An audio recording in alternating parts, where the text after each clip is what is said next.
I have Mr. Castanelli. Hi, Commissioner. And I'm watching for everyone else. Good evening.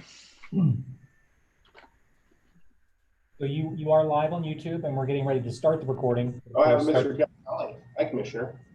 I'm watching for everyone else. Good evening. Commissioner McCarville, I Lisa, see your smiling face. oh Your yeah. picture. Lisa says, I just got a text from her. She says she's having technical issues. She'll be on in a sec. Got it. We'll wait a couple minutes, see if we can get her.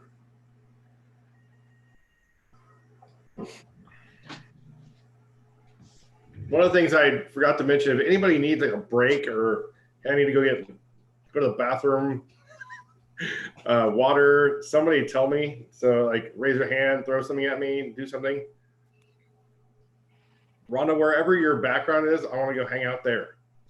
Vineyard in Tuscany, right after harvest. Wow. Yeah. I want to go too. Commissioner Seal, how are you, sir? I'm doing good. How about yourself? Good.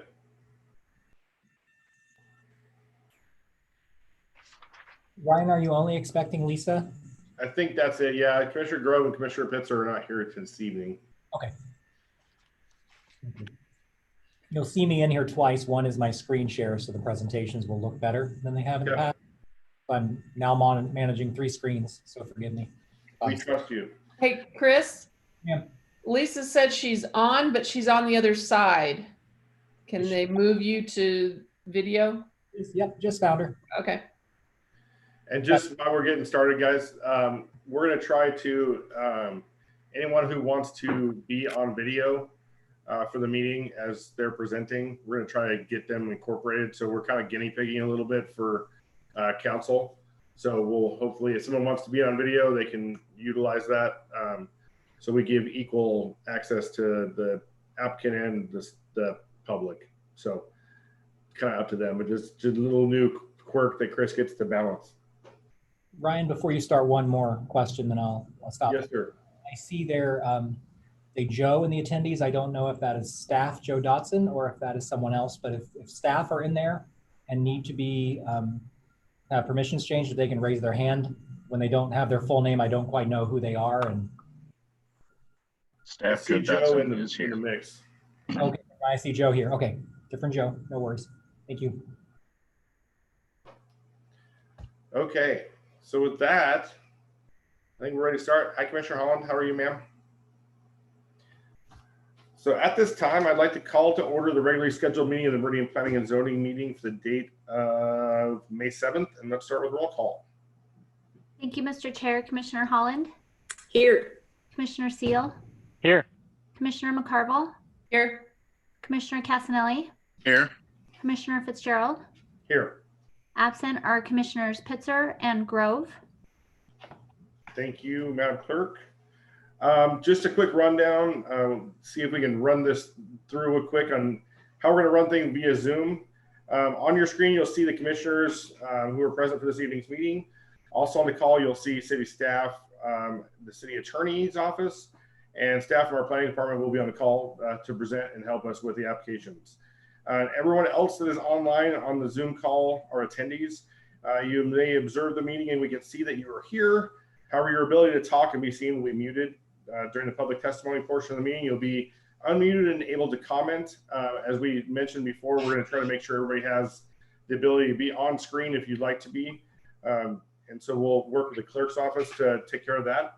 The clerk will run the presentations for the applicant and any other presentations that were submitted by the public. And then they'll also assist with presentations if there's a need. Please raise your hand via the bottom. There's a kind of a participant area. You can raise your hand in the participant button down below that allow you to raise your hand and ask the clerk if there's a question so we can stop and get you squared away. When public testimony is open, the clerk will call the names of those who signed up to testify. On our website, you'll be unmuted and the chair will call you individually. Please make sure you state your name and your address for the record, and we'll give you 3 minutes to address the commission. I do believe we have one HOA at least that will have a representative to give them a full 10 minutes to speak on behalf of Stetson Estates. Once all the folks who have signed up in advance or called on, I will also open it up to make sure we call on anybody who else is wishing to testify that hasn't been called in. If you do have an issue, as I said, raise your hand, and then Chris will take care of you. We'll stop the meeting and make sure you're taken care of. If you're listening on multiple devices, a computer and a phone, please make sure the ones that you're not using to speak through are muted so we don't have an echo. And then after we do close the public testimony, we're not able to take additional public testimony or public comment, excuse me, allows us to deliberate and make a decision, hopefully. And so with that, we'll move on and to our first item on the agenda, which is the adoption of the agenda. We don't have any changes on the agenda tonight, so can I get a motion?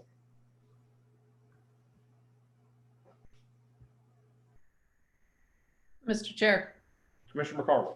I move we adopt the agenda as presented. Second. I have a motion and a second to adopt the agenda as presented. All those in favor say aye. Aye. Aye. Any opposed? Motion passes. Second item on the agenda is the consent agenda. We have the approval of minutes for the April 23rd, 2020 Planning and Zoning Commission meeting and the finding of facts and conclusions of law for Good Apple Tap House, file H2020-0036. Any changes or things need to be pulled out for that? Okay, hearing none, can I get a motion? So moved. Second. I have a motion and a second to accept the consent agenda as presented. All those in favor say aye. Aye. Aye. Aye. Any opposed? Motion passes. Very good.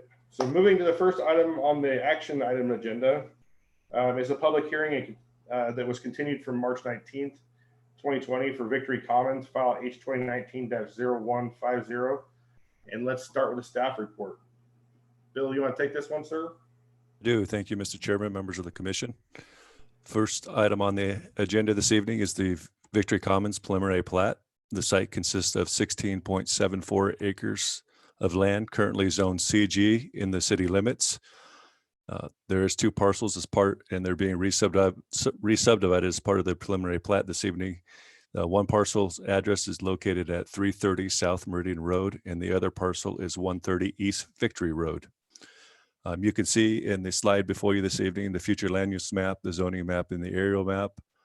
You can see on the flume designation that this property is commercial, and on the zoning map, it is currently zone CG, which is consistent with that future land use map. Chris, if you want to go to the next slide, please. So history on this site, or excuse me, I'm sorry, Chris, could you go back one slide, please? So the adjacent land uses, to the north, we have office and residential zoned LO and R8 and R4. To the south, we have residential zoned R15 and R4. To the west, we have office zoned LO, and to the east, we have residential zoned R4 as well. History on this particular property, it was annexed in 2003 and went through a combined preliminary final plat at that same time. It also received development agreement approval with the original annexation in 2003. In 2019, the applicant brought forth a development agreement modification that the city council took action on, and they essentially replaced the original DA with a new DA that currently governs the site. In the last several months, the city staff has approved 3 administrative approvals on this site for an urgent care facility, a retail paint store, and a flex building, which is all consistent with the concept plan that was approved with that development agreement. Next slide, please. So the applicant is here this evening to discuss a preliminary plat consisting of 12 commercial lots on 16.74 acres of land. You can see in this exhibit before you this evening that they are proposing to develop it in 2 phases. The area highlighted in red will be phase 2, and which is the southern half of the development, and everything north of that would be developed with phase 1. You can also see that I've highlighted the proposed access points for the development. I would let the commission know that the access point along Meridian Road, which is oriented towards the south of the slide, was repositioned from the northernmost portion of the project to this current location here, and that did receive city approval and ITD approval for that access to be relocated in this location. It will also be designed as a right-in only access point. The applicant is required to construct a center median in Meridian Road, along with providing a northbound deceleration lane into the proposed development as part of ITD mitigation measures. The access onto Victory Road, which is oriented to your east or the right-hand portion of the slide, is a full access to Amity Road. ACHT also provided comment on this application, and they stated that given the amount of trips generated for this proposed development, that the roadway is operating within operable thresholds as anticipated, consistent with their policies, and therefore no additional road mitigations are required to East Victory Road. Next slide, Chris. The applicant is required to do landscaping in accordance with UDC standards. So for the landscape buffer along Meridian Road, it's a 35-foot landscape buffer, which is an entryway corridor. And then along Victory Road is a 25-foot landscape buffer. And the landscape plan that was submitted with this application did not include the buffer requirement along Victory Road here. You could see the southern half, it's labeled as not a part, when in fact it needs to be revised and included as part of phase 2 for this particular development. And the applicant's condition to modify their plan and include a 25-foot wide buffer along Victory Road. The other, as I noted previously in my presentation, is this property does abut residential uses along the northeast and east boundary of the site. The UDC does require a 25-foot landscape buffer when you have commercial land uses or zoning up against residential zoning. Typically that buffer is constructed with lot development. So although the plan shows it along the northeast portion, that will not happen until actual development occurs on that development. If you also look at the eastern side of the project here, you can see that the plat does not incorporate a 25-foot wide landscape buffer. The applicant has been conditioned to do that on lot 9, block 1. And again, that would happen with lot development. Conceptual building elevations were not submitted with this application, but they were provided with a development agreement that was recently approved by City Council. Nothing to share with the commission at this point other than the fact that we have approved 3 CZCs for this site to develop 3 buildings consistent with their phasing plan. That development's occurring in the northern half of the development, and they did meet their elevations that were approved, did comply with the architectural standards manual, the amended development agreement, and the standards in the UDC. I also wanted to note to the commission that I had a chance to view the public record this evening and did identify that public comments were provided on this application from Kurt Werner, Jeff and Pam Layton, and Jerry Pollard. After reviewing that information, it was clear that they were providing comments on a project that the city has not even processed yet. So it looks like a neighborhood meeting was held for the property on the southwest corner of Meridian Road and Victory for some apartments. But again, we have not had an application submitted. So the comments that were provided as part of that public record, this project, aren't relevant to the project that we're talking about this evening. The project that we're talking about this evening does not have a multifamily component. It is all proposed and slated for commercial development in the future, and that is consistent with their concept plan that was approved by City Council a few months ago. So the staff is recommending approval of this application as with the conditions in the staff report. And I'd also note that staff did not receive any comments from the applicant, but all indications are they are in agreement with the staff report as well. With that, I'll conclude my presentation and stand for any questions you may have. Thanks, Bill. I appreciate it. Any questions for staff? Mr. Chair. Commissioner Casanelli. Bill, I have a couple. First of all, without seeing any elevations, can you give us an idea? Are these all single story? Yeah, Mr.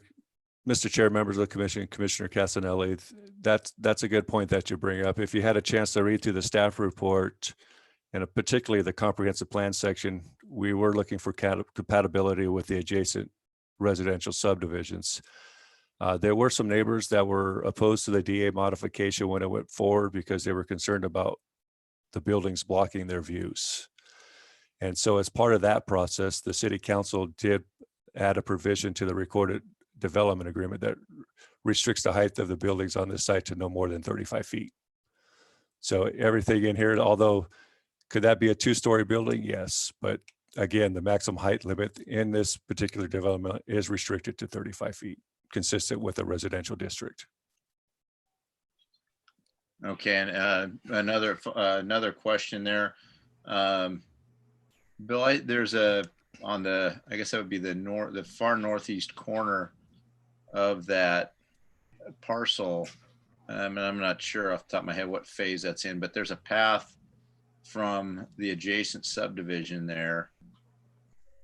Is that going to be a path to nowhere, or will that head out to Meridian Road somehow? You know where I'm looking at? Well, just clarification, Commissioner Casanelli, is it the northeast corner or the northern portion? Repeat that. Are you talking about northeast portion of this site, or just the northern area in general? Well, it's I would say it's I can't really point on this. It's if we're looking at this slide here, it would be on the bottom left of that slide, which I think would be in the northeast corner. No, further. So is the other parcel not part of it, or is that the additional phase? Yeah, Commissioner Casanelli, the portion highlighted in red is the phase 2 line. Okay. So then I'm talking, so if that's phase 2, then phase 1, where you're at right now with your pencil, go up above that just a little bit. So when you get over into there, right about there, there's a path coming in from there. There you go. Perfect. Yes, so Commissioner Casanelli, yes, as part of that DA amendment, that was required to be extended into this development and ties into the pathway network along Meridian Road. Okay, thank you. Additional questions for staff? Mr. Chair, Commissioner Seal. just a quick question on the phasing and the essentially how the 2 access points to it. Is there a condition? I'm struggling to find where there's a condition to essentially make sure that those 2 come through and meet in the middle, or that access is granted from either one of them. I mean, is there? I guess my concern is that phase 1 goes in and it's 2 or 3 years down the road, and there's still only that one access point, and all of a sudden we have all these businesses in there. So is there something in there that basically requires that second access is granted as part of phase 1? Mr. Chair, members of the commission, there's a requirement in the staff report and the development agreement to get cross access with the entire development. So the way it's structured now, staff is supportive of the phasing plan as proposed by the applicant. The fire department is going to determine whether or not a secondary access is going to be needed based on the square footage that develops on the site. And also, if Chris can go back to the presentation and go back to the plat, slide number 2 of the preliminary plat, the developer also has a cross access with the C-store along.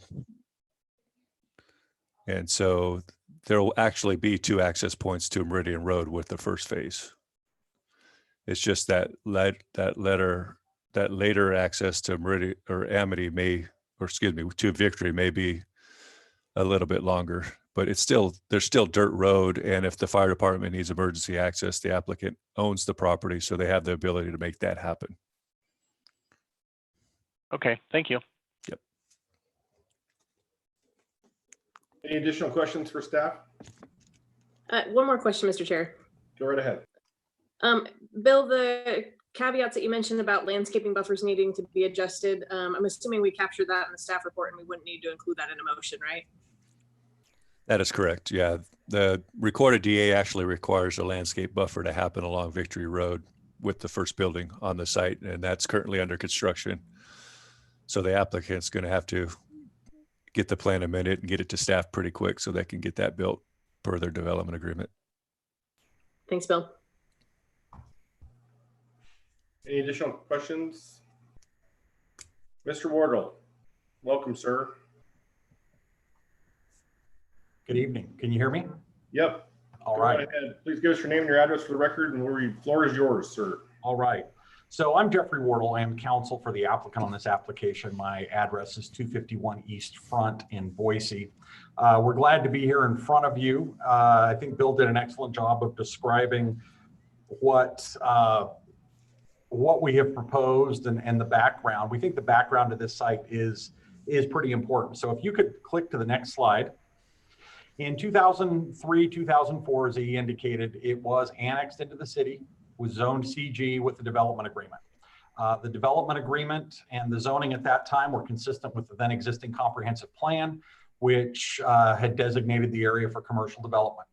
The DA was amended in 2006 to make some technical changes to some of the design elements because the original developer of this had a Western theme for the entire project. And in conjunction with that 2006 amendment, the original Muscle Corner subdivision was platted. So if we can move on, we had modified the development agreement from the original 2004 and 2006 through a process that we went through with the City Council last year. And that was done primarily for two reasons. One, to eliminate the requirement for Western themed construction, and two, to modify the site plan. In 2019, a new development agreement was recorded reflecting the changes for what essentially is a replat and redevelopment of the remainder of the Muscle subdivision as Bill outlined. In that development agreement, significant conditions of approval were imposed, addressing the issues of height, addressing the issues of screening the buildings and mechanical systems located on the buildings, and addressing the issues associated with connectivity to the neighborhoods to the east. Next slide, please. The modified site plan contemplated and was approved as depicted, with the intention that the first phase of this project have a variety of retail components and flex office, flex light industrial uses. As Bill indicated, essentially, as you look at this site plan, the northernmost building is an urgent care for Salzer Medical Group. That is under construction, and both a CZC and building permit were issued. The paint store that he discussed is the southernmost building there on the left against Meridian Road. And then we have initiated the application for the first of those flex buildings, which is the northern element. Next slide. So with that modification, we replaced the prior 2004 and 2006 development agreements as to this portion of the property. We modified the site plan. As Bill indicated, we modified access because historically there had been access in that project at the extreme north of the property. And we worked with ITD and with the City Council on getting that modified to the right in, right out that you've heard described farther to the south. And we also eliminated the requirement that it be Western themed. Next slide. So this preliminary plat is in furtherance of the development agreement. It implements the site plan that was reviewed and approved and attached to the development agreement, and is a re-subdivision of Lot 2, Block 1 and Parcel A of the original Muscle subdivision. The original Muscle subdivision is how the C-store and other retail services that are located there at the corner were constructed approximately 10, 12 years ago. Next slide. As Bill indicated, the intention is to develop this in two phases. The first phase is the northernmost piece. As Bill indicated, one of the original conditions, or one of the conditions from the 2019 development agreement modification, was to connect the micro path that exists currently from the subdivision to the east, down through the property, and then onto the path system that exists adjacent to Meridian Road. That is conditioned and is being constructed right now, or will be constructed as part of the construction of the urgent care, which is occurring right now. So that pathway connection will be completed this summer with the completion of the urgent care. As Bill also indicated, go ahead, next slide. Ultimately, with this with this plat, we're dealing with 16.74 acres of land. It's a CG zoning district. It's been a CG zoning district for nearly 15 years. And we're proposing 12 new building lots, with the northernmost piece upon Meridian Road and the south located against Victory. When we come back with that southern piece, there will be some additional work that we have to do with staff because the planning associated with that didn't happen. But again, there were conditions. I mean, the ultimate planning as to what structures are going there has not yet occurred. But in the development agreement process, we agreed and kept elements of the prior project, including the existing landscaping and existing landscaped pond as part of that element. Next slide. Currently, the northernmost parcel, the northernmost lot, what will be the northernmost lot, is an urgent care for Salter Medical Center, for Salter Medical Group. With that, the access and the other improvements on Meridian Road will be completed. The second retail use is just to the north of the existing retail portion of the prior Muscle subdivision improvements. Next slide. We're generally in agreement with the conditions of approval. We agree with Bill that we need to make those modifications to address the issues that have been done. We also agree that the conditions that have been proposed by staff are consistent with the development agreement and are ready to move forward with that, and are in the process. Once we're done with this preliminary plat process, we will come back with the final plat for phase 1 and move it forward. Next slide. So conclusions: property is already zoned CG. Those decisions have been made by the city council over the course of 3 development agreements in 2003, 2006, and 2019. The proposed buildings and the uses that we've outlined and that have been that are under construction or have been approved already with CZCs are consistent with your existing codes and comply with the UDC requirements. And we request approval of this preliminary plat as conditioned and recommended by staff. And with that, I'll stand for any questions. Thank you, Mr. Wardle. Any questions for the applicant? Mr. Chair. Commissioner Seal, go right ahead. Just a quick question on if I remember the piece of property right, where the existing residences are kind of on the northeastern side of the subdivision, that is actually elevated from the property you're developing. Is that correct? That's correct. The property to the northeast is elevated, and it sits on the other side of a irrigation facility that has been tiled, and that there's a fairly wide buffer there. Okay, thank you. Additional questions for the applicant?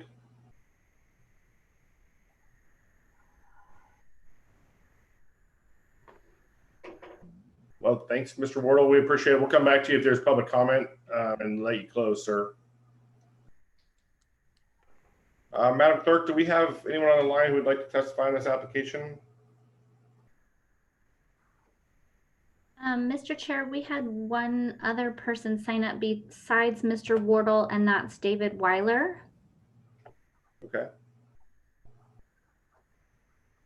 Can we plug Mr. Weiler in?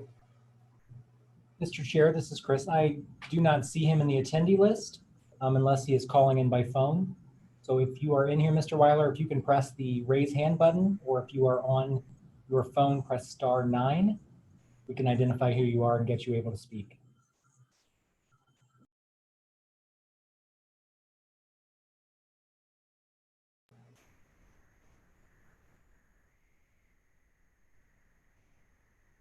Hearing no. Chris, you want to give me a check on whether you're hearing anything? I'm hearing nothing, Mr. Chair. Okay.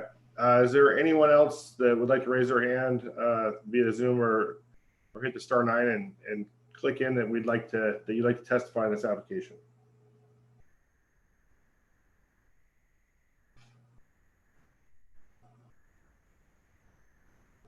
Hearing none. Is there any additional questions for the staff or for the applicant? Mr. Chair. Mr. Castanelli. Bill, I'm not seeing anything. This is for staff. Bill, I'm not seeing any specific numbers for parking. Are we where are we sitting at that? Are we just at the minimums? Can you give me an idea on that? Yeah, Mr. Chair, members of the commission, certainly don't have any numbers for you on parking. This particular project is zone CG. So as we just discussed many times at the hearings, parking is always based on square footage of commercial structures. And so that's being developed and looked at when they come in for staff level approval. We don't get into the weeds on what the parking count is for a development when we're doing a subdivision approval. All we're doing at this point is just creating parcel lines to allow the applicant some flexibility. It's to change ownership and sell off parcels as users come forward. And again, staff is looking at that when there's actually use proposed for the site. So I don't have any specifics for you at this time, but all I can tell you is we've approved 3 buildings for the site, and they wouldn't have gotten approval if they didn't meet the minimum parking standards. Okay, thank you. Any additional questions? Mr. Wardle, do you have any additional comments, sir? Do you want to close, or are you good? We're good. Thank you very much. Thanks, sir.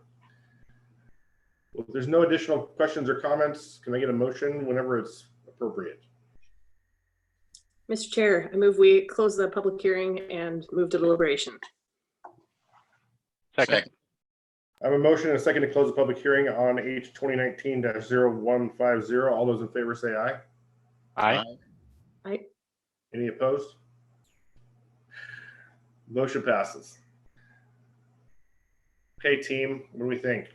Anyone take a shot?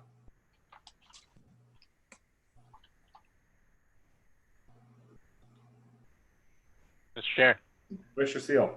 I'll throw something out there. I really have very little to say about it. I mean, it looks like an appropriate use of the land.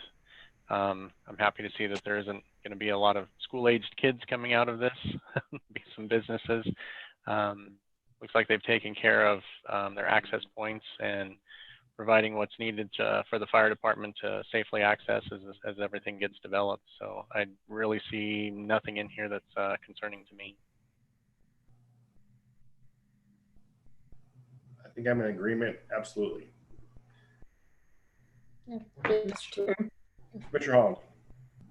I like that there's a right in, right out on Meridian, because that was one of my biggest concerns originally, is that just Meridian Road's tough getting in and out of a highway. But I think they've done a nice, smart site plan here. I would much rather see commercial along this corridor than a bunch of multifamily or another housing complex. I think it's a smart use, seems to match what we've got in the comp plan. And I think really it's more of a formality for them to get the preliminary plat, just so that they can go off and subdivide the pieces as they sell them off and build them. So I don't see any big concerns. Mr. Chair. Mr. McCarville. Yeah, I agree. I like that this is developing as commercial. I'm just, I guess, sad, wondering where I'm going to go get my trees now. Yes, ma'am. Commissioner Castelli, do you have any additional thoughts, sir? Because I think I'm in agreement with all that's been said. Yeah, I'm in agreement as well. Mr. Chair, Mr. Seal. I'll just throw out the motion here. After considering all staff, applicant, and public testimony, I move to recommend approval of the City Council file H 2019-0150 as presented in the staff report for the hearing date of May 7th, 2020. Second.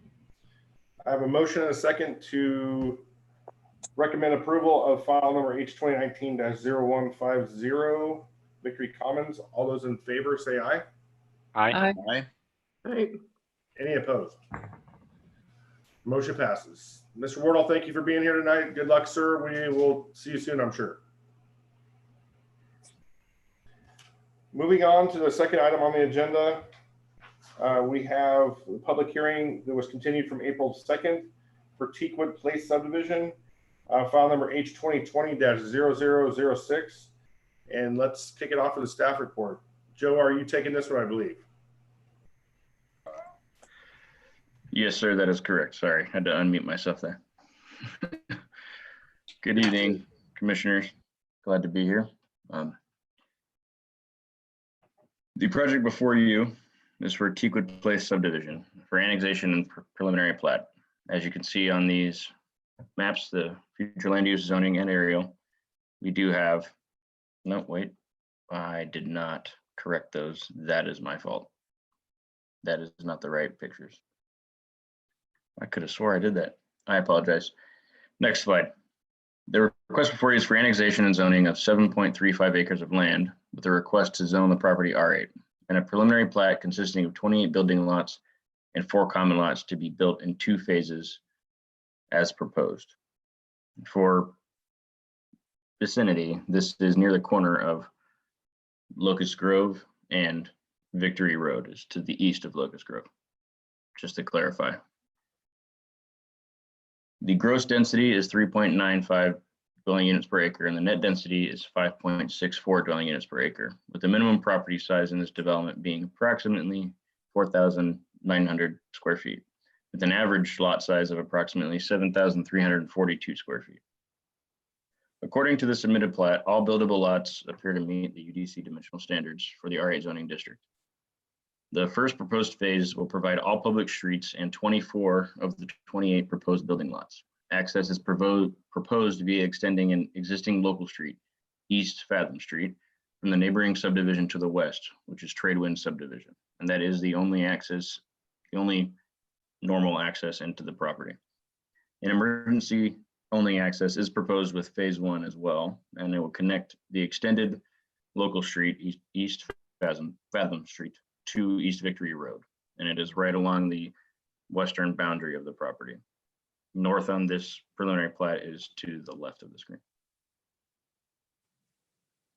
Pedestrian access in the development will be via extensions of 5-foot attached sidewalks on local streets.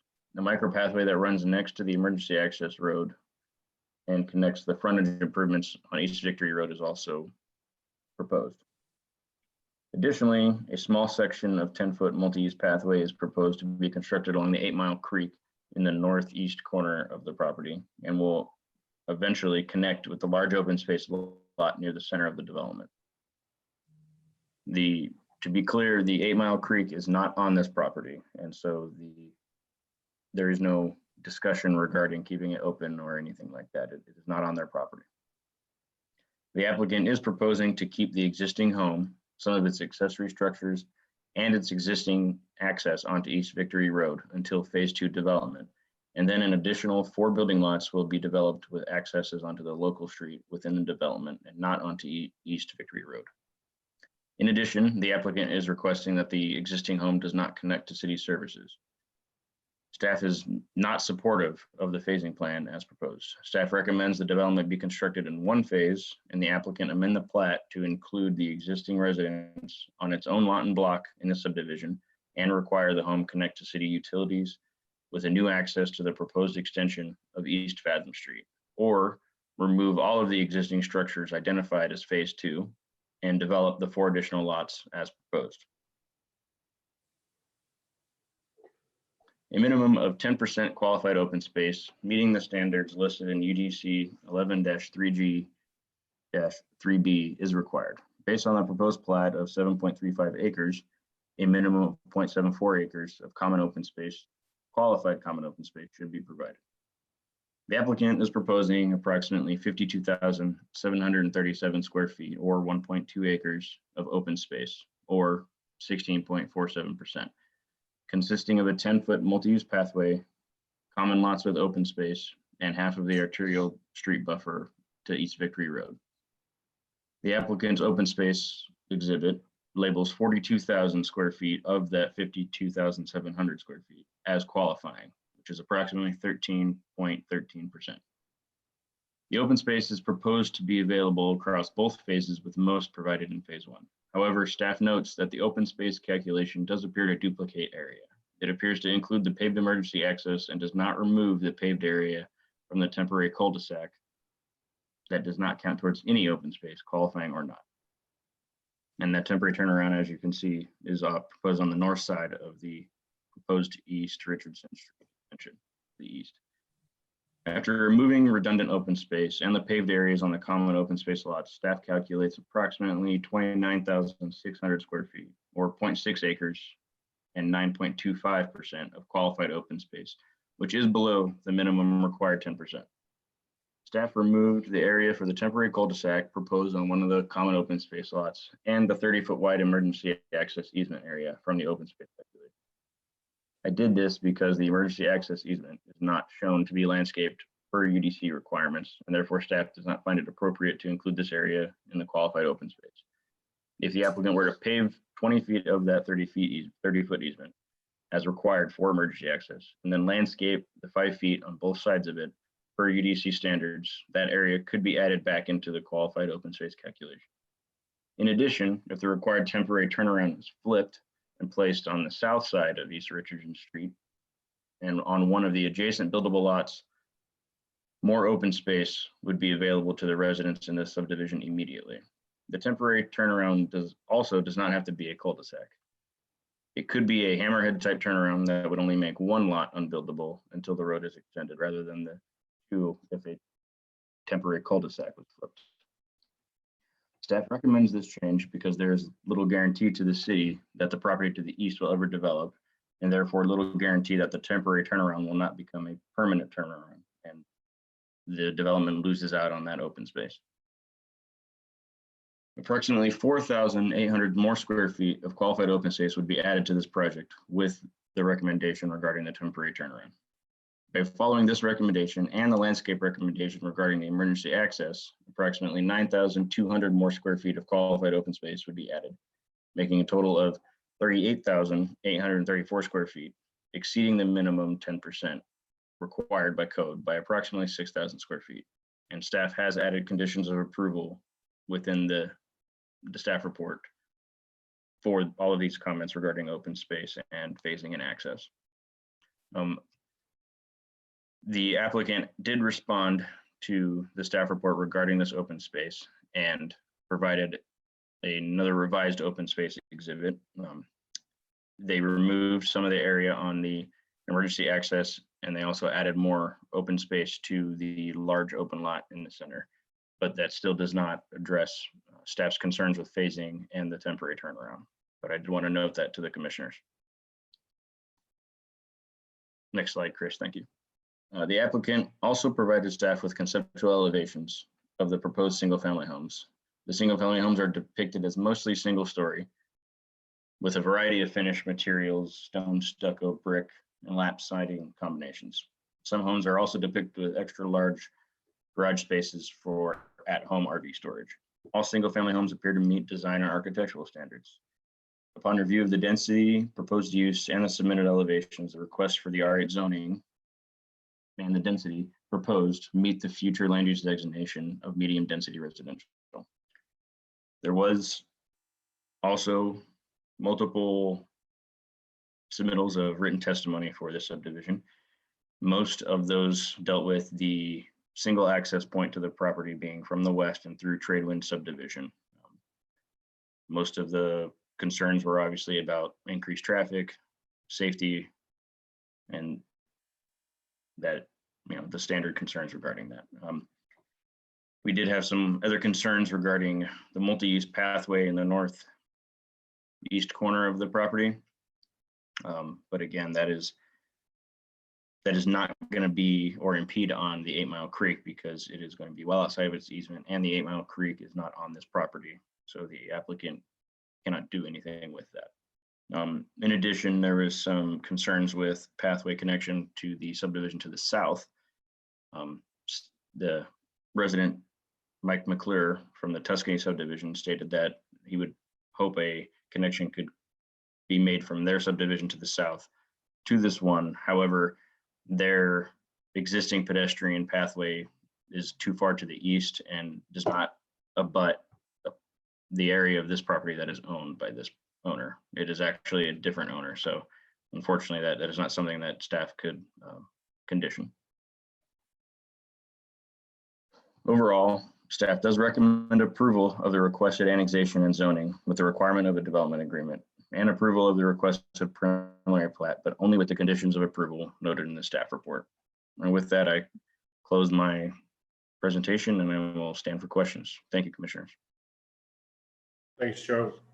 And just to be clear, like the the conditions you've written are for approval. There's just a lot that are there, correct? Just to make sure we're clear. There's a lot of things that are, pieces, parts that are adding up to this. Agreed. Yes, I do recommend approval, but only with the conditions listed. Staff does not support a multi-phase project at this time. Okay. Thank you for the guidance. Any questions for staff?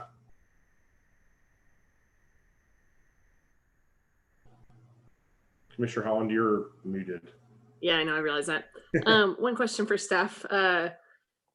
With the cul-de-sac, the way that it's laid out, it looks like there's a lot of different lots on that cul-de-sac. Were there concerns from the fire department, or were there any requirements put in the staff report? And I'm sorry if I missed this, related to no parking on the street for that cul-de-sac? From what I remember, there's no specific conditions. However, that is a standard comment made by fire that yes, that entire cul-de-sac is going to be no parking, and that does lead to the standard concerns that we always have with trash pickup and parking in general on the street. But there is not a specific condition regarding that. No, ma'am. Thank you.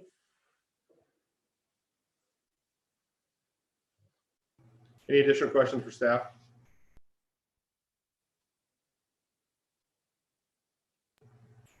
Hearing none. Is the applicant with us?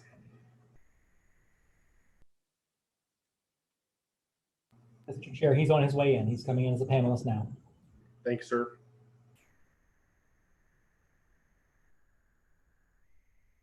And Chris, who's that? Who is the applicant? I'm sorry. Dan Lardy is joining us. Okay. Dan, I see you pop up there. You'll unmute yourself and please introduce yourself and provide your address for the record, and the floor is yours, sir. Mr. Chairman, Commissioners, Dan Lardy, Levin Associates, 1324 First Street South, Nampa, 83651. So this evening, before you, first let me say thank you to Joseph. I know it's been kind of an interesting road, but he's been helping us out, and we've been working back and forth on this particular project, and we're finally made it to hearing. So with that, let's see. So the next slide, please, Chris. So I won't restate the staff report to you, but some key points on there. You know, the proposed land use does meet the future land use map and the comp plan. It is it's 28 lots total, with 24 being developed in the first phase. So with a little bit of history on that, next slide, please.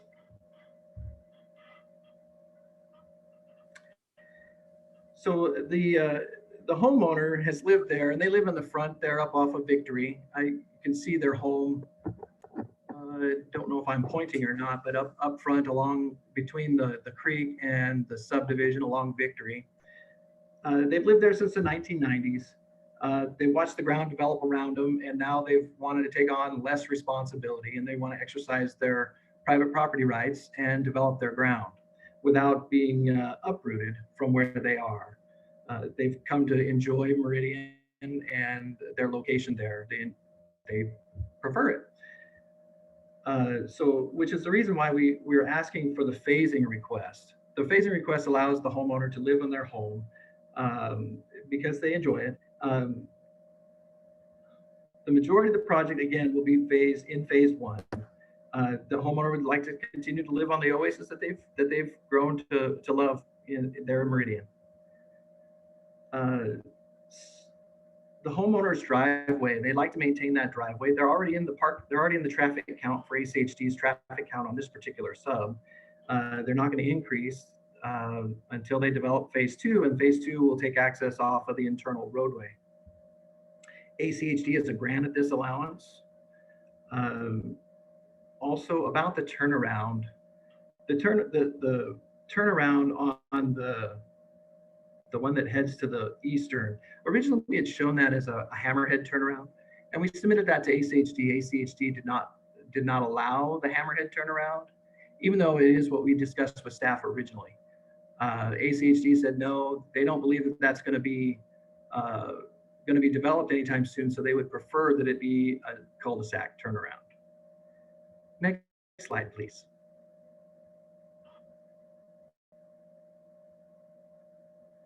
Chris? Thank you. Sorry. That's all right. So this is an exhibit just showing the current phase, or what we propose as the phase line, and the buildings are in red. The home is to the east with a garage and a shop as an outbuilding with the driveway connecting out to Victory. That's what their hope is to have that stay like that until phase 2 develops. And when phase 2 develops, they will probably vacate the home, and then we'll probably raise the home and all the structures on there and perform the platting, plat the land as you see before you. Next slide, please.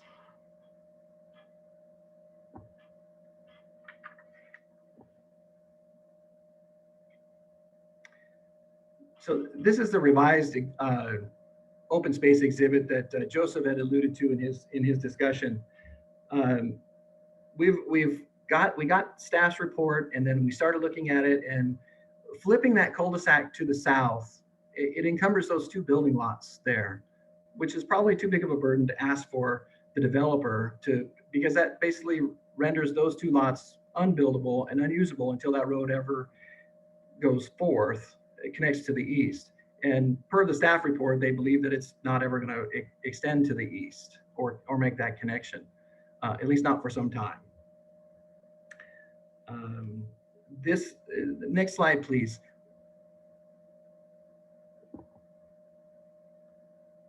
The next slide is just the table that's on there. That way you guys can actually see it. It was hard to read on the other slide. So total acreage is 7.35.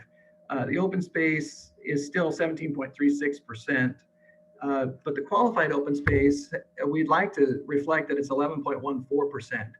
And then we've provided a clarification on the calculation there for staff. With that, we would prefer that that if it does get approved this evening, that we make some modifications to the staff report. And I sent these in to Joseph, and they're not in record. And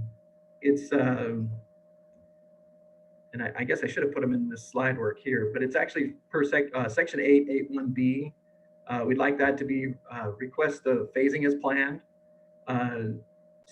Part C, existing home to remain with current utilities until phase 2 develops.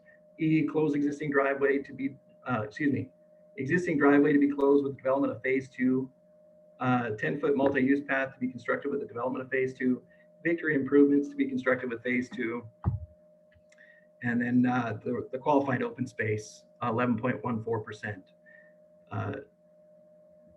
And then part 8, A2A, temporary cul-de-sac is okay as shown, instead of encumbering the 2 buildable lots to the south.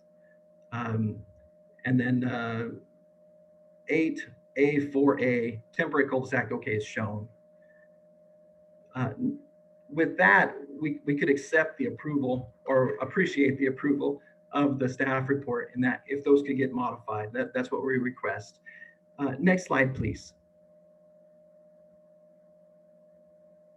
So this is a picture of the frontage of our property along Victory Road. This is Victory Road. It's already, so that construction sign off in the distance, that's about the edge of our property. And this irrigation structure that's up close to us, that's our western boundary. So this Victory Road has already been widened to its full width, to its proposed full width. And there are mature trees up front. And I just thought maybe you would be interested in seeing that particular picture. I appreciate your time this evening. I appreciate your consideration for approval. With that, I'll stand with any questions. Thanks, Mr. Lardy. Are there questions for the applicant?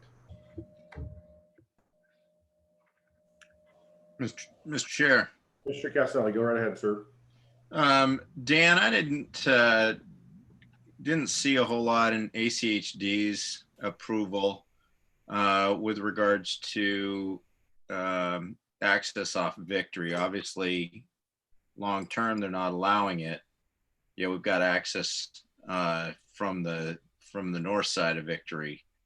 What were your conversations with ACHD to ultimately have access, not just for the existing residents, but for the subdivision in general to Victory? Mr. Chairman, Commissioner Casanelli, the ACHD staff was supportive of not having any internal access out to Victory. And they stated that clearly in their staff report, except for the fact that they would allow this driveway to remain until the development of phase 2. They said that the traffic was so limited and such little impact that they didn't see a need to request the closure of it at this time, being how it's still only the single home that's accessing Victory.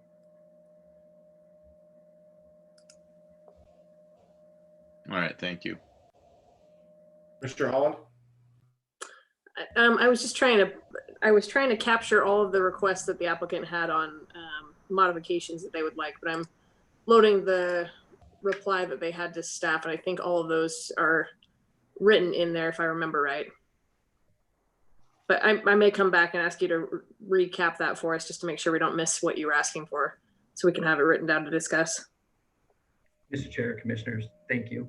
So I can surely address that again. Thanks, Dan. Additional questions?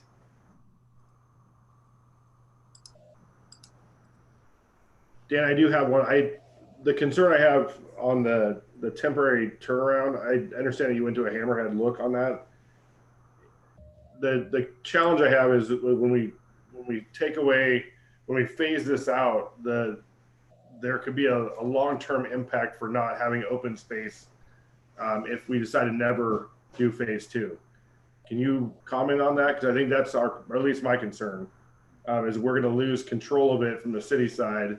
After this is, phase plan goes in, we don't have control or have, ability as a city to track that. Never gets built out, and then there's no real common area for the residents in phase 1.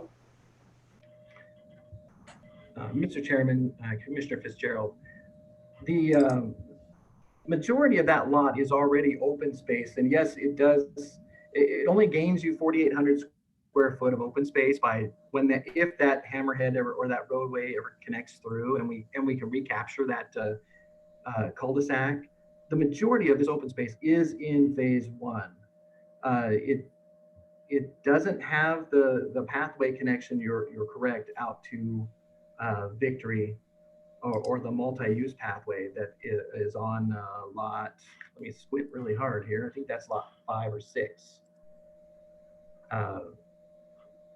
But the easement the easement could be granted there across that property currently without ever platting it, if that was if you so necessitated that.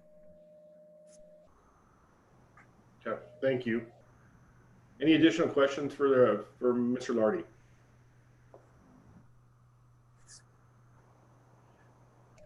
Dan, we'll come back to you and let you close after public testimony, if that works. Thank you, Mr. Chair. Thanks, sir. Madam Clerk, do we have individuals who would like to testify? Mr. Chair, yes, we do. The first one signed up. I know she was on earlier. We're having a hard time seeing if she's still connected, but that's Beth Williams. Beth, if you're here, can you raise your hand?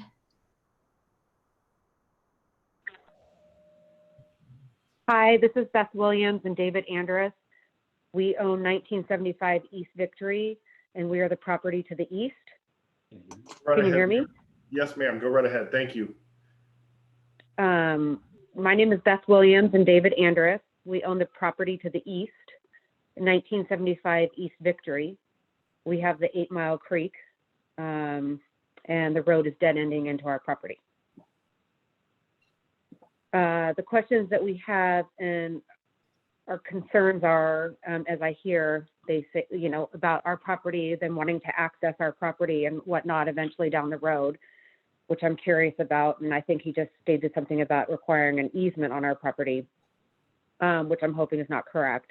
But why we only called in was to find out what the builder was going to do and if he was going to build a berm behind our, in between our property and the property that he's constructing. Ms. Williams, we'll see if we can have the applicant address that in his closing comments. Was there anything else you needed Right. that wanted us to be aware of? I'm curious about how the road's going to dead end and who's able to access that road Okay, when it dead ends. perfect. We'll have him, we'll have Mr. Lardy address that when he's closing his comments. Great, thank you. Thank you, ma'am. Mr. Chair, next we have Sandy Blazer.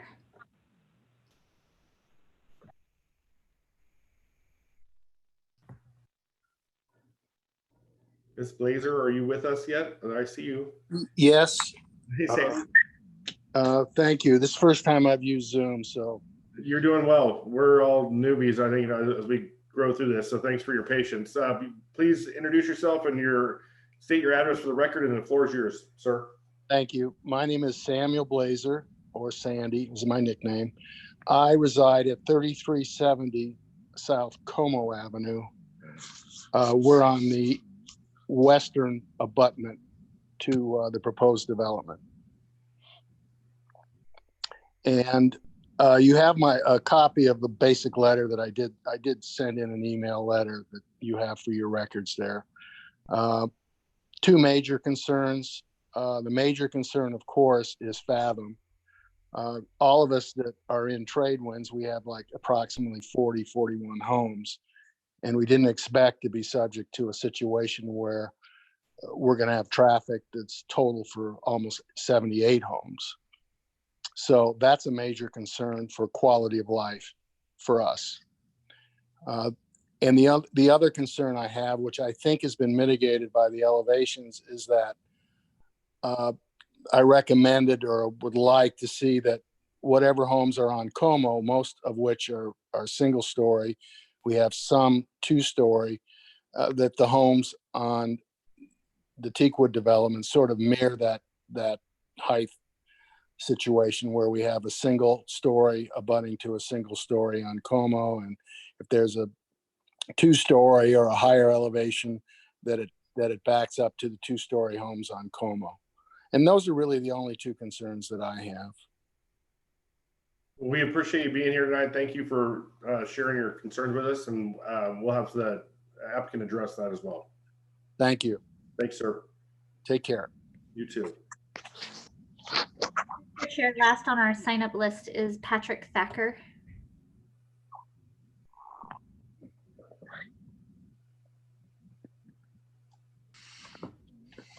Mr. Thacker, we heard from him earlier. Is he back on?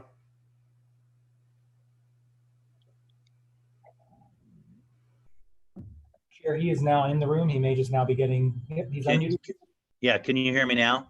Yes, sir. Mr. Thacker, we can hear you. Please state your name and your address for the record, and the floor is yours, sir. Okay, my name is Pat Thacker. My address is 1033 West Newfield Drive, Eagle, Idaho. I am an Idaho native and I represent the sellers, the people that want to retain the phase 2 property and continue to live there. Mr. Chairman and Commissioners, thank you very much for allowing me a little time to speak. The owners are in favor of the project. They do want to see it go through. They are longtime residents. They've lived in Idaho for years. I've known them for over 30 years myself.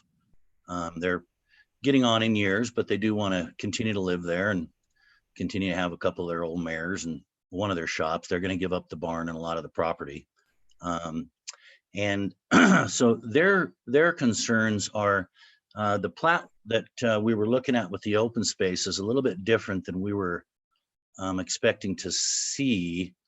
The block 2 area that's open space that goes around the partial cul-de-sac that everybody's worried about on the plat that we were working on with Mr. Hessing. We were assuming that part was all included in phase 2, so that would be one issue. Now, The sellers might be willing to accept the plat as proposed. I'd have to talk to them and see if they would be willing to give up that, because the way that currently is, that was going to be pasture, and the fence was going to go along the edge of lots 1, 2, and 3, and then go around that cul-de-sac back over to the east, to where Williams and Andrus live. So that part was going to be included in the preliminary plat that we were expecting to see tonight. But we might be able to work that out with the developer, depending upon what is needed. But the main concern is that the remaining open space that's needed, that is on phase 2, that would not be required for them to develop in any certain amount of time. They're moving on towards 70 years of age, and I don't know how long they want to live there, but they want to live there as long as they can. So we would not want that to be a condition of development, that they have to develop within a certain amount of time. They also do want to keep their existing driveway. They would like to keep their well and septic, although we're willing to entertain issues as far as city services. I also spoke with Gary Inselman with Ada County Highway District, and I do know that he had no problem with them keeping their driveway. And when I spoke with ACHD, they didn't want sidewalks on Victory Road along the parcel that they're keeping, because they already just finished that. There's a bunch of irrigation boxes and pipes along there, and nobody could really figure out how to mitigate those current issues for the irrigation systems that are in place for a lot of the downstream players. So those would be some of our concerns that we would want, but we are in favor of the development. They've lived there since the 90s, but they've been long, in fact, I think Skip is a native. I believe Vicky is as well. They've been friends of mine for well over 3 decades. Mr. Thacker, can I ask you a quick question? I think the concern I have is with a couple of things you mentioned is, one, it sounds like there may be disagreement or confusion with who's developing the property and the people who are selling it. And the open space is a big deal for us, one. And then two, when we annex something into the city, that's our one shot to get people to connect to the city sewer and pay their piece of that. And I know that's not something you always want to do, but this is our one opportunity to do that. So I think the challenge we're going to have is we don't have an opportunity to take a second run at that.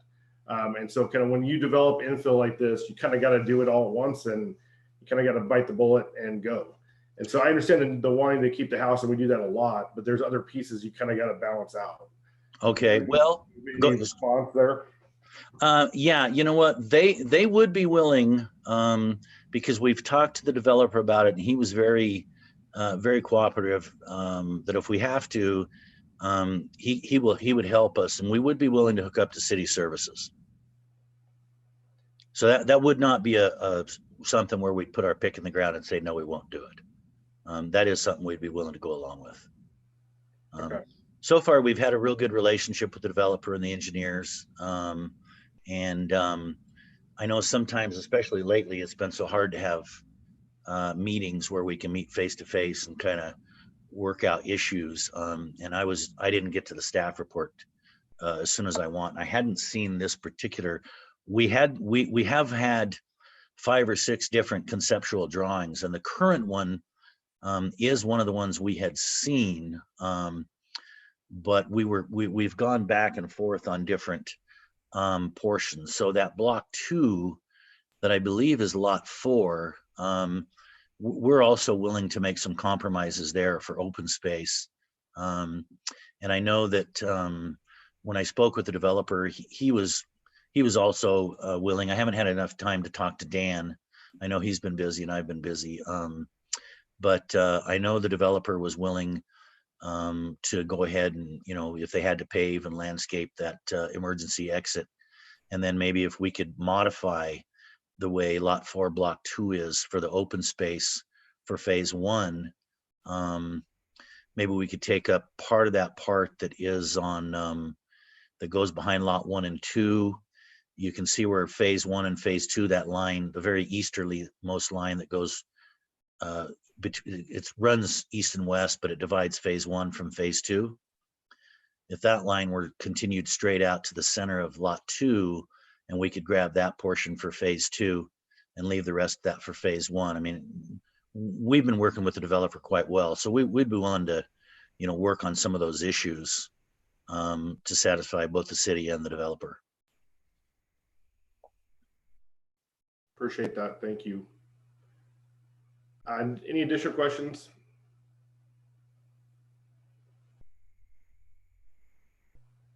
Hearing none.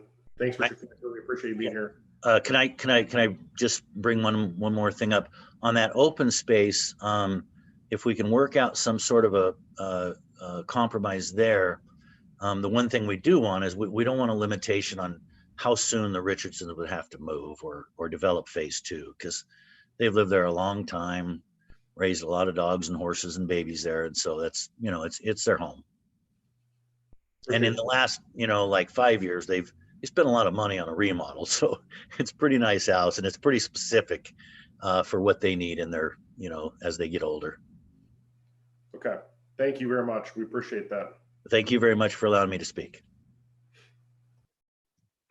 Madam Clerk, do we have anyone else that is wishing to testify? Mr. Chair, no one else is signed up, so I suppose we're at the point if we do have anybody in the waiting room that has their hand raised. And Mr. Chair, we do. Sandy Blazer. Yes, I just wanted to add just one additional comment that I didn't state on my first time, if I could. Yes, sir. Quickly. Okay, I agree that it should be that it should be planned as one phase rather than a phase 1 and a phase 2. I also really don't understand why ACHD is against having access to TEAKWOOD from Victory Boulevard. I just don't understand it. There are a lot of single family homes and small plots further east that have access to Victory, and I don't understand what their concern is. We're only talking about 28 or 30 homes, and if we keep Fathom buttoned up, we won't have access out of Victory on their property. So it would only be limited to the homes on their development. So that's the only other comment I wanted to add to my statement. Appreciate it. Thank you, sir. Thank you very much. Chris, did we have anybody else who raised their hand on that process? Mr. Chair, you have not. Okay. With that, is there any other questions for staff right now before I give the Mr. Lardy a chance to close? Hearing none. Commissioner Fitzgerald. Go right ahead, Joe. Thank you, sir.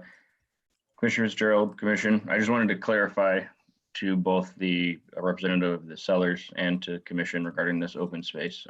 There have been multiple renditions of this open space exhibit, and Dan has worked tirelessly with me in order to try and get something that we would be willing to approve.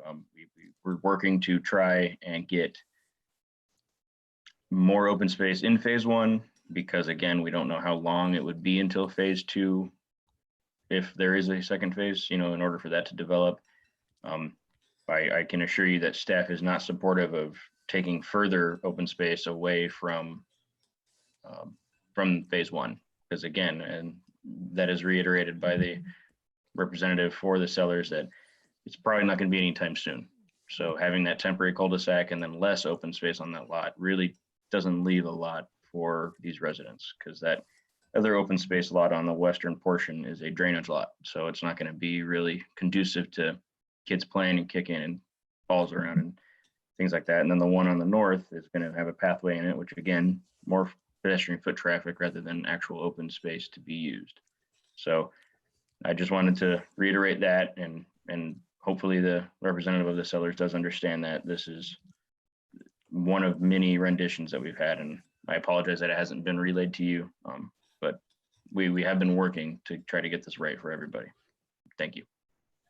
Thanks, Joe. And Dan, I think as we're preparing to let you close, I think one of the concerns I'll not speak for all the commissioners, but getting everything finalized before we get here, because we don't want to act as your intermediary between your seller and what is final in front of us. So I'll let you go ahead and close, but I think there's some concern there that we're still in not final phase of what we're seeing. So especially in regards to an open space issue. Mr. Chairman, commissioners, thank you. I was surprised to hear that the representative of the seller was on this evening with the quotes that he had. I was under the impression that my client had worked this out with them, had showed them this, and was very clear on what was needed, or at least what the city had been requiring. So I do understand the reason to get things finalized before it gets to you, because decisions are important. With that, I can address Ms. Williams' concerns. No, we're not planning on building a berm along the eastern boundary. There is a slightly, the lots will be slightly elevated from the current situation, especially at the roadway. So the roadway would stop short and it would grade down to her property. So the road would be about 4 foot shorter and give us a chance to get back down to natural ground on her side, maintaining all our drainage on our side. And let's see, so, and the road access. So the road access, again, ACHD will require us to plant a barrier, to place a barrier at the end of the road with a sign that says this road will be extended in the future at some point in time. When that will be, I'm not sure. And then Mr. Blazer's comments. So the traffic, I apologize. I don't know what to do about the access out to Victory Road, and Fathom is our only access. Fathom's the access that this particular property has and was granted by ACHD. I can't change ACHD's mind as far as trying to get us access out to Victory Road. They were lenient enough to allow us the access to the existing driveway because it is already there. Let's see, the last one. Oh, and the proposed homes, so the elevations that were shown in the staff report are the homes that they're planning on building, or at least similar in kind. They will maintain the planning and zoning. They'll make sure that they meet the ordinance for height restrictions in this zone, R8.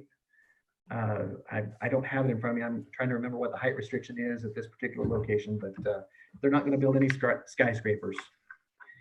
With that, I can stand with any questions. Mr. Chair, and I know you're on mute, but I saw you mouth Commissioner Holland. Hey, one of the questions that was brought up was whether, and I know you were talking about height and differences of how they would align, but I think their question was, can you pair the single family homes with single family homes and the 2-story homes with 2-story homes to make sure that they're compatible? And I'm sorry if you already said that, but could you help kind of capture that for us again? Mr. Chairman, Commissioner Holland, the homes, again, you know, it's not normal. I mean, it's not required in the ordinance for them to be paired together. Most of these homes will be, I believe, will be mostly first or single story with possible bonus room over the top. So the height restriction is provided by the zoning ordinance. And, you know, if you wanted to put something in the development agreement that would restrict their height further, I would assume that would be your prerogative. But you know, the homes that we're building, they're going to be similar in kind. I don't know how to go forth and tell people they're restricted to build a 2-story home next to a 2-story home or a 1-story home to the 1-story home. I don't know the avenue to do that. Does that help? Thank you. I wanted to make sure that we addressed the question that was asked, so I appreciate the follow-up there. Okay. One more follow-up, if I may, Mr. Chair. So it sounds like there still might be a little bit of a disconnect, which I know our chair mentioned here too, between the seller's representative and the developer. And I'm wondering if we should explore a continuance for you so that you can work out some of those things about, you know, phasing and where the open space exists. Because as we mentioned, I know open space is a big deal for us, and planning for it at some point in the future that is undefined doesn't work very well when you've got an application like this in play. So I don't know, I just wanted to get your thoughts on that. Mr. Chairman, Commissioner Holland, if a continuance is valid, I would certainly probably appreciate that more. And I know my client would probably appreciate that more than a denial at this particular point in time. No one likes denial. Mr. Chair, this is Chris. Hi, Chris. Mr. Thacker, the representative for the homeowner, has raised his hand a couple times. I know you've gone to the applicant, which closes that, but I wanted to let you know he did have his hand raised in case you wanted to allow him to address you. My fellow commissioners, that kosher. I mean, what I don't want to turn this into is we're going to act as an intermediary. That's not what I want to do. So if we need to continue this thing out and let everybody go to the table, I know it's not easy right now because we can't be together, but we want to make sure we're providing the best recommendation we can for city council. So what's the will of our commission? Because I'm leaning towards the fact that we're not done. This has got some issues. I think Joe's concerned. I think there's some issues to be worked through. And so instead of spending more time spinning, I'd rather either request continuance and move this thing back to the parties and let them talk through it and then bring us back a final decision. Because I think that my concern is that we're not there on open space. We're not there. I'm concerned about the road. I think there's some cul-de-sac concerns too. But what is the will of the commission? Mr. Chair, this is Andrea Pogue from Legal. I Yes, would ma'am. just say that I would recommend the course of action you just proposed versus allowing further discussion. Yeah. That's just my input. That's where I'm leaning, but I want to make sure my fellow commissioners are there. Mr. Chair, I would agree. I think I don't want to open it back up and have discussion back and forth between the applicant and the client. So I think it'd be better to let them kind of spend some time working that out and come back to us with a solid plan of what they'd like to move forward with. Mr. Chair, Commissioner McCarville. I agree. I think this just isn't quite ready yet. Commissioner Seal, Commissioner Castanelli, you have any additional thoughts? Mr. Chair, I'm in agreement that it's not quite ready. I would like an opportunity to have a few additional comments after the open hearing piece is done, but I think at this point, keep it open. So if you want to throw those in now, I think because we'll continue it and not close the public hearing. So okay, Mr. Chair, just in looking at along with the other concerns that are there, the phase 2 to me just has a very, very unfinished feel to it. It just looks like there was kind of some lines that were drawn on the map to show that maybe something will happen there in the future, and it doesn't speak well to how things are going to transition. The great big long big lots back there just don't fit in with the rest of it. So I'm scratching my head on how well that will work.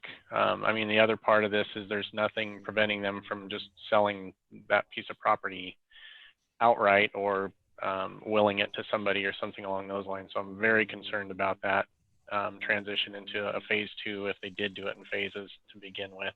So I think there's a lot of work left to do on this application.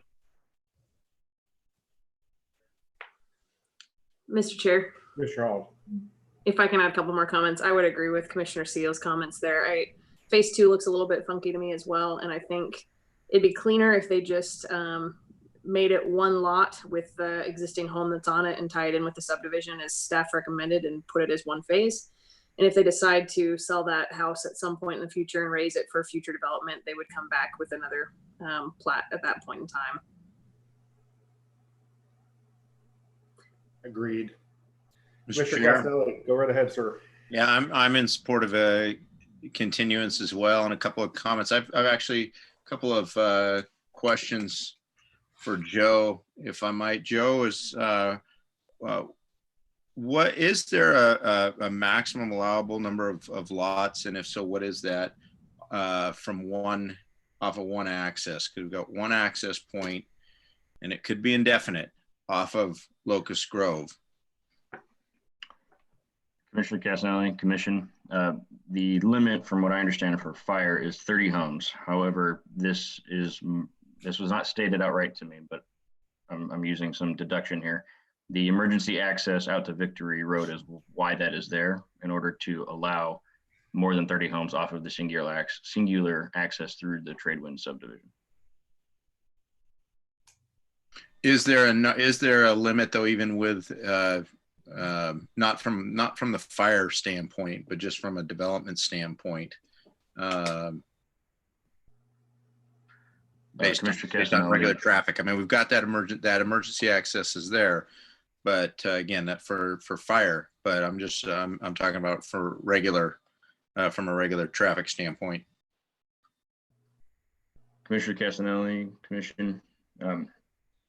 I do not honestly know that off the top of my head if there is a limit. I believe there are limits to whether or not there are a number of homes, if it's one cul-de-sac, so to speak. If it was just a straight cul-de-sac. In our subdivision code that I just pulled up, it does say cul-de-sac streets may serve a maximum of 30 dwelling units. However,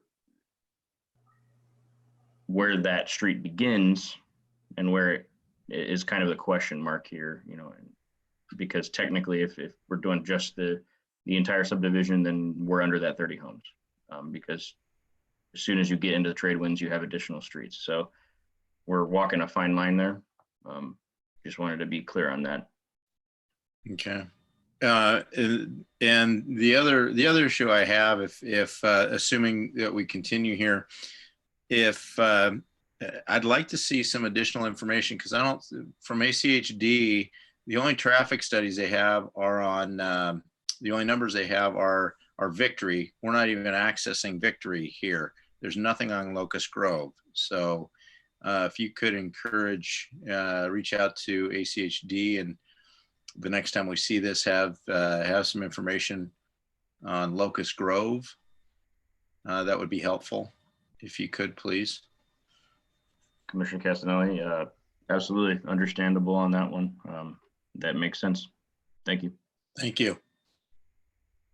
Right. Mr. Chair, one other thought for consideration. Absolutely, go right ahead. I think my only other concern looking at this layout the way that it is the cul-de-sac. It just looks like an awful lot of homes based off of one cul-de-sac. And I know we always have issues when we look at trash enclosures and where's everybody going to put their carts. People will park on the road even if there's signs that say don't park on the road in cul-de-sacs. It just tends to be a challenge. So I don't know, as you're reconfiguring and looking at things, I might ask you to consider looking at how that cul-de-sac's laid out and see if there's a way it could be reconfigured to have a few less homes off of just a big cul-de-sac entrance.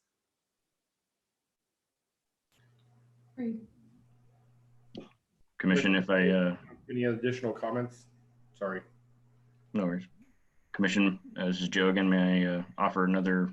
Yep. Tidbit? Go ahead. This is more to Mrs. Beth Williams' comment. I just wanted to reiterate that when it comes to development and providing a stub street to a property. I apologize, my laptop's about to die. No worries. We're stubbing it.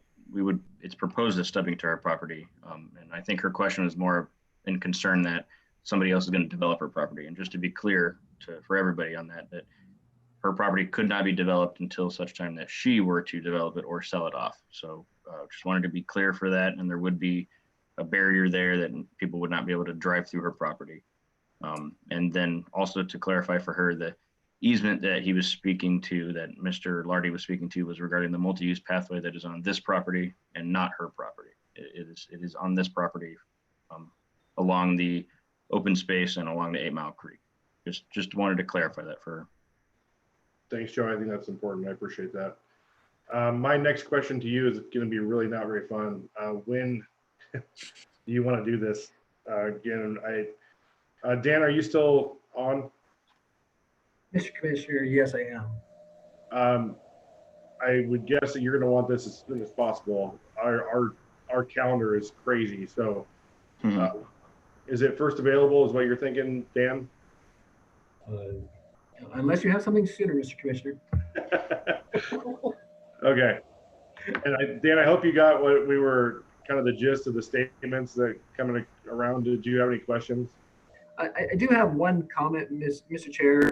Commissioner Holland, the cul-de-sac, you know, the code actually requires a certain amount of frontage along those cul-de-sacs. I know what you're talking about as far as the parking, and we try not to commit or create hassles. But they do, all those lots do meet the dimensional standards set forth in the code for this zone. Not that that helps any.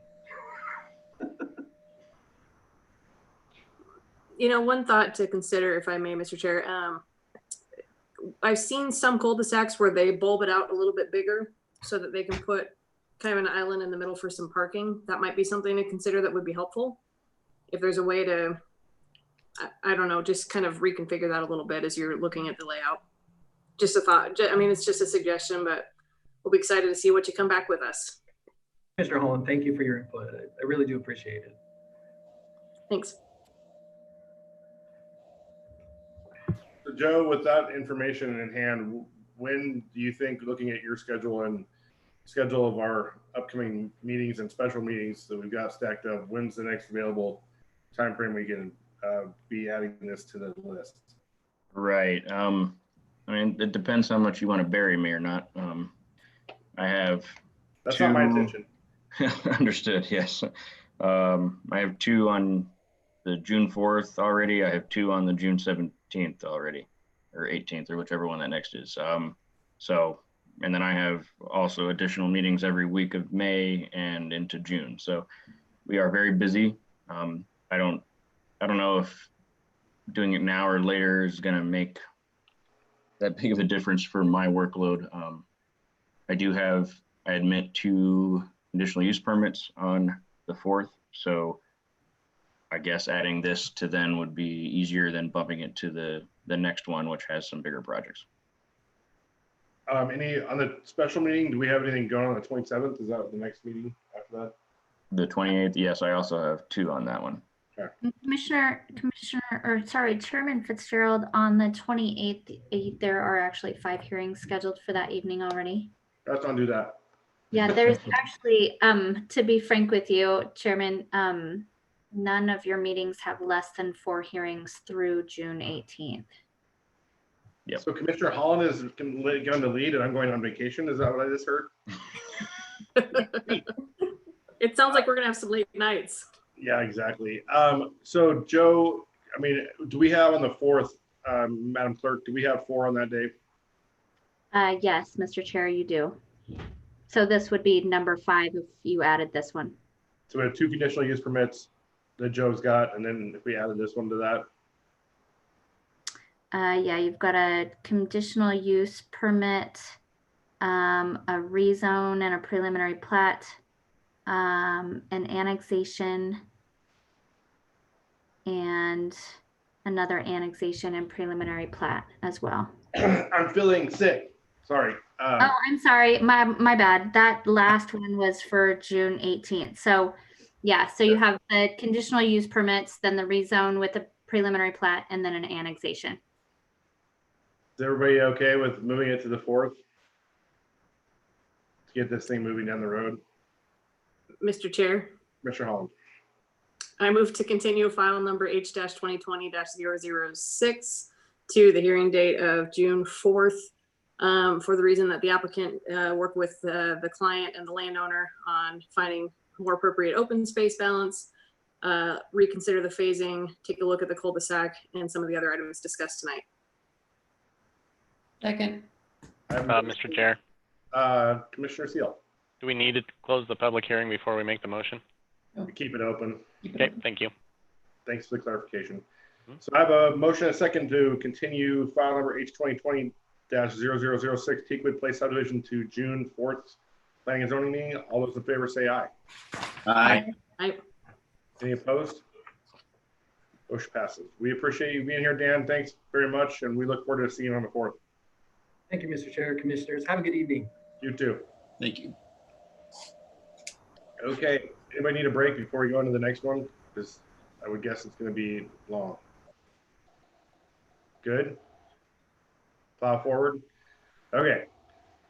I'm going to turn it over to, as we open the public hearing on the next item on our agenda, which is H 2020-0012 Cedar Brook subdivision. And Ms. Allen, it's all you, my friend. Are you ready to go? Yes, I am. Thank you, Mr. Chair, members of the commission.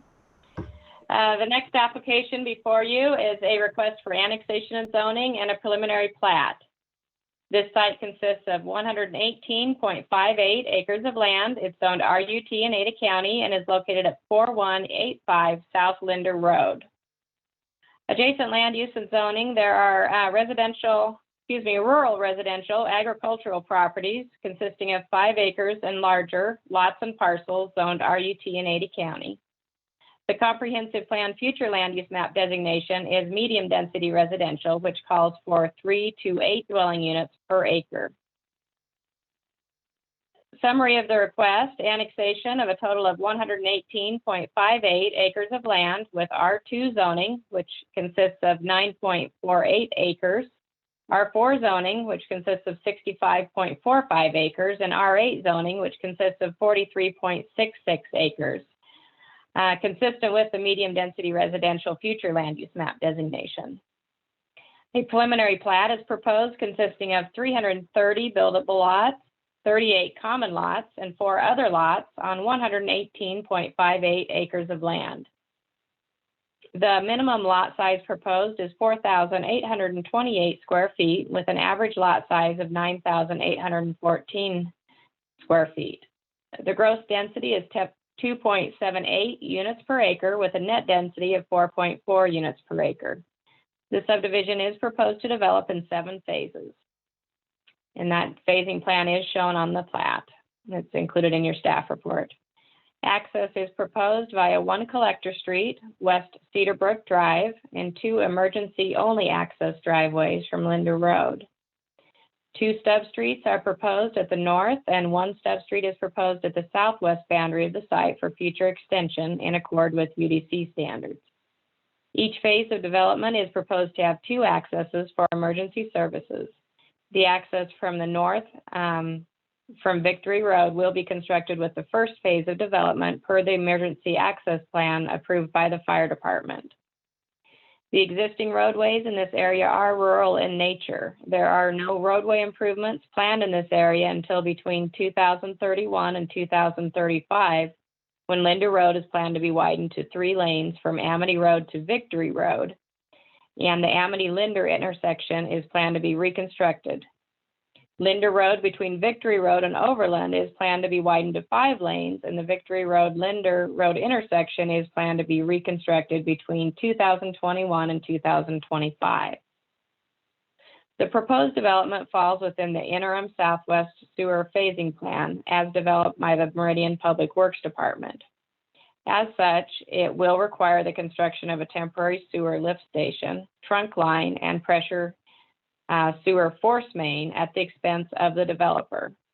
This will not be constructed as a city project.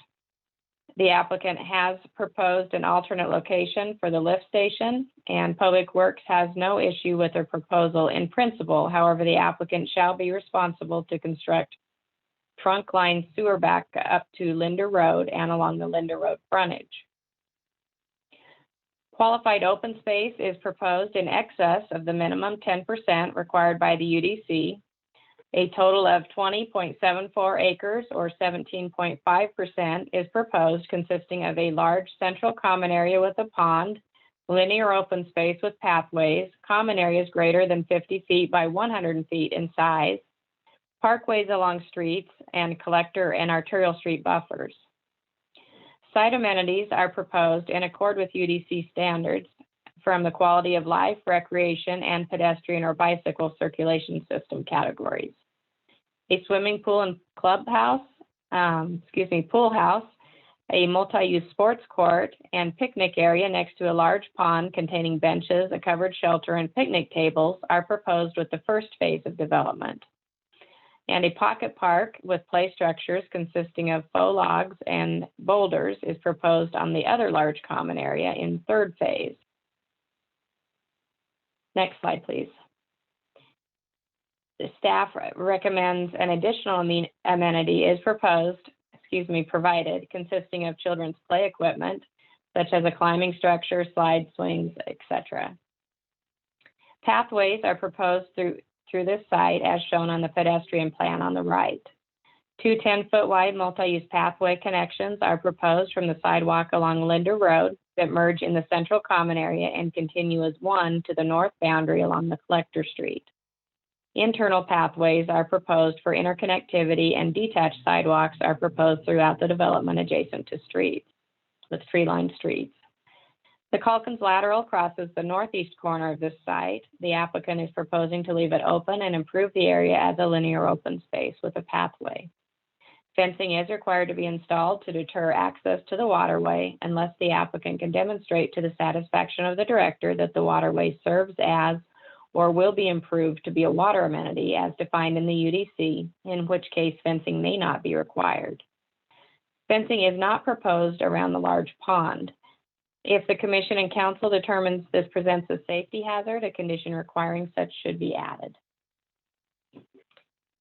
Sample photo elevations of the types of homes planned to be constructed in this development were submitted as shown. Homes are a mix of 1- and 2-story units of varying sizes for the variety of lot sizes proposed. Building materials consist of a mix of finished materials with stone and brick veneer accents. Staff is recommending the elevations proposed on the right for the homes on the 40 to 45 foot wide lots are revised prior to the council hearing to include more design elements and materials to provide a higher quality of design.